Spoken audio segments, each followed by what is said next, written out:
今日我哋都慶祝堂區嘅主保瞻禮，唔單止係咁，今日我哋都慶祝新嘅一個年度開始，同時亦都慶祝聖年都開始咗，所以咧今年嘅主保瞻禮咧，其實真係喜上加喜，好多開心嘅事情咧，值得我哋去慶祝、去歡呼、去鼓掌。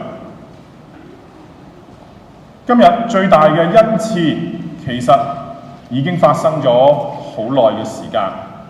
呢個好耐嘅時間嘅意思係因為基督已經為我哋降生，佢嚟到我哋當中，將救恩帶俾我哋。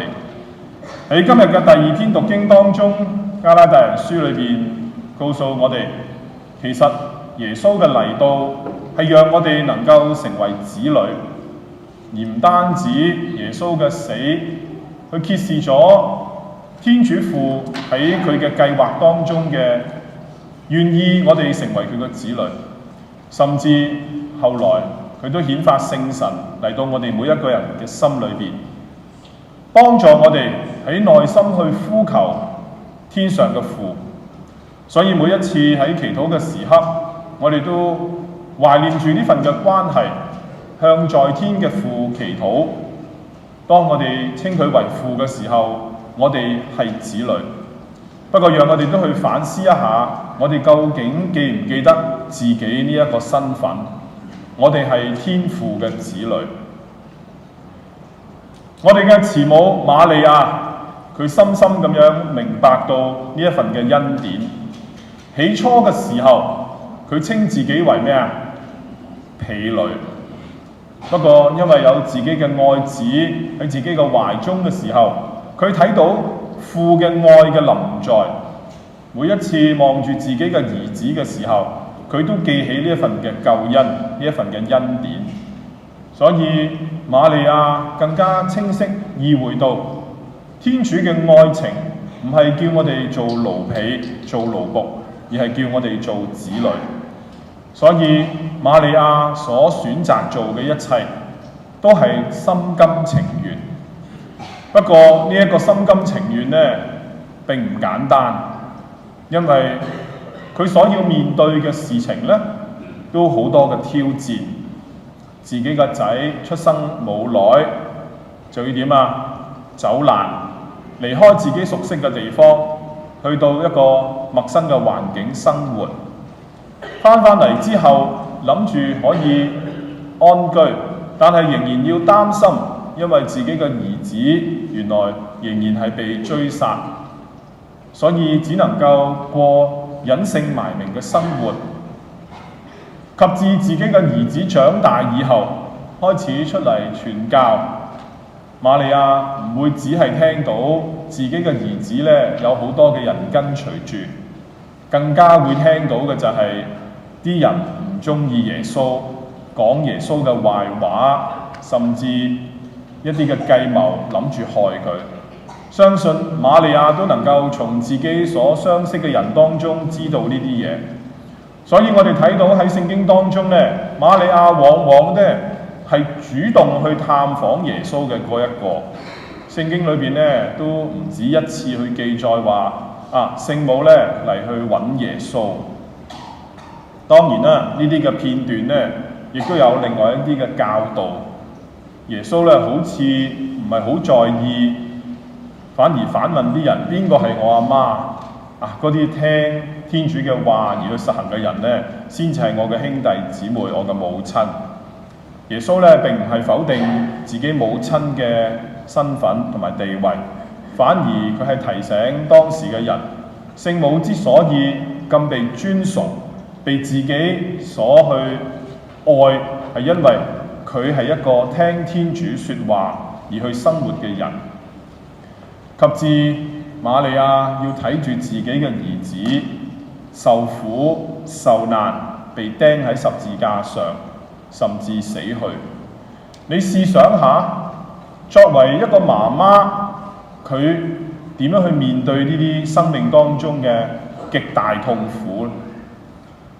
完全因為佢相信天主父係愛佢嘅，天主父召選佢同自己合作，去將呢一個救恩就係佢嘅愛子帶俾呢個世界。雖然有好多事情佢都唔明白嘅，不過今日嘅福音裏邊，我哋聽到聖母就將呢一切默存心中。各位弟兄姊妹，喺我哋嘅生活當中，其實我哋都遇到好多艱難嘅時候，有好多我哋唔明白嘅狀況，甚至我哋會痛心，甚至去懷疑天主點解會有呢啲嘅安排。不過讓我哋學習我哋天上嘅母親瑪利亞，雖然佢好可能都唔明白所發生緊嘅事情究竟係為乜，不過佢就係默默咁樣保存呢啲嘅事情喺心裏邊，反覆去思想。你以為佢想乜嘢嘢啊？佢唔係去尋求一個答案，佢去反覆思想呢啲事情都係天主愛嘅行動，愛嘅計劃。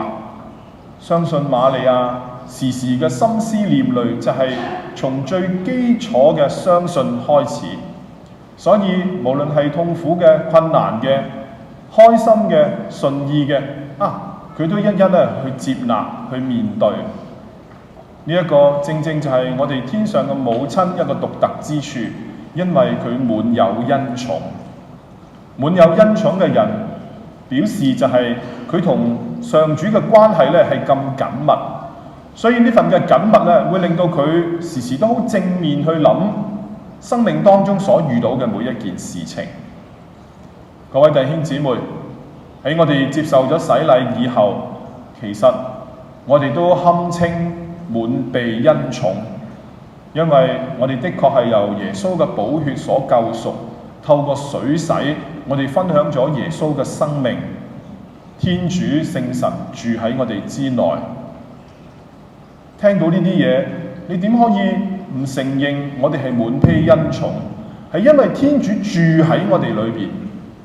呢一個講法，聖神居住喺我哋之內，我哋唔好以為淨係嗰隻白鴿，因為我哋知道天主聖三其實從不分離，所以其實係聖父、聖子、聖神都居住喺我哋之內。我哋堪稱為聖神嘅宮殿，呢一個殿宇就係神臨在嘅地方。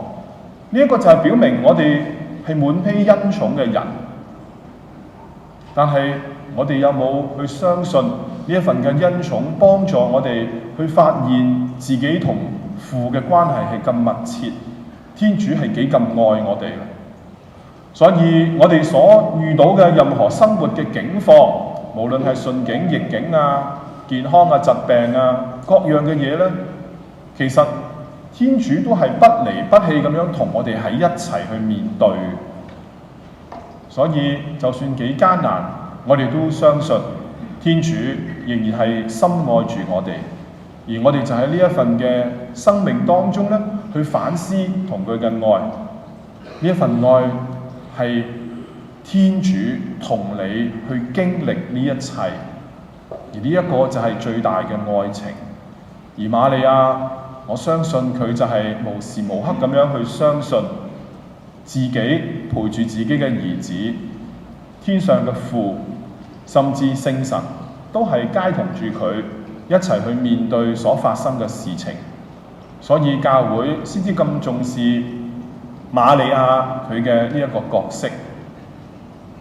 瑪利亞被稱為天主之母，我哋亦都可以稱佢為基督之母、教會之母，因為無論一個點樣嘅稱號咧，都係講緊佢同天主嘅嗰種關係咁密切。今日呢個關係其實都係喺我哋嘅身上，就讓我哋學習我哋天上嘅母親瑪利亞，時常懷有對天主父嘅呢份信賴，將生活嘅事情默存心中。但係唔係淨係我哋自己記得，亦都記得我哋將呢一份嘅經驗咧分享俾其他嘅人，話俾人聽，天主願意同我哋喺一齊，天主願意同相信佢嘅、尋求佢嘅人一齊，就願更加多嘅人去知道呢一個愛情嘅喜訊，好使到更加多未認識主耶穌未獲得救恩嘅人能夠分享得呢一份天上嘅恩賜。Today we celebrate the feast day of the parish, though we say our Heavenly Mother is the Mother of Christ, or we say He is the Mother of God. Whatsoever we call her, we know that it reveals the relationships between her and the God Father, Son, and Spirit. Since she is full of grace, we know that the God is dwelling in her, since she is full of grace.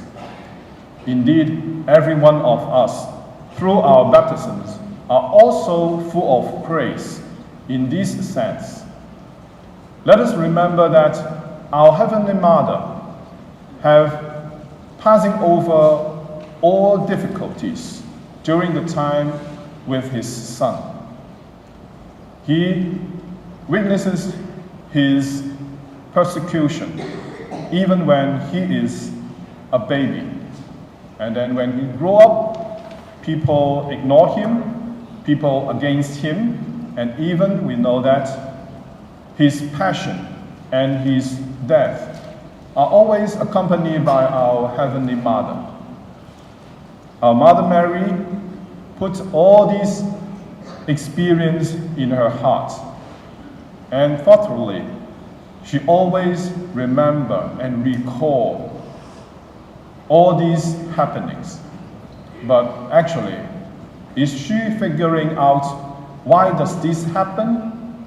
No. She is indeed remembering all this through a basic thought, that is the calling from God.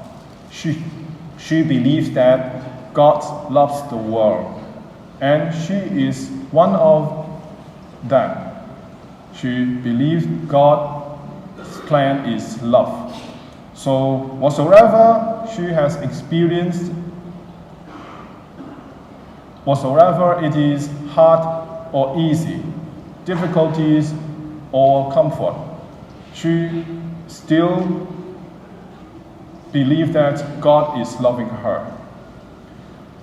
And this situation is also applied on us. We are also dwelling in His love. Through baptisms, we are called to be the sons and daughters of our God Father. And the Holy Spirit is dwelling within us. We are the temple of God, so we are also full of grace. With these blessings, with these graces, let us also imitate our Heavenly Mother, to believe that God loves us. Whatsoever we are going through, God is also dwelling with us. He passed through all difficulties and tragedies with us.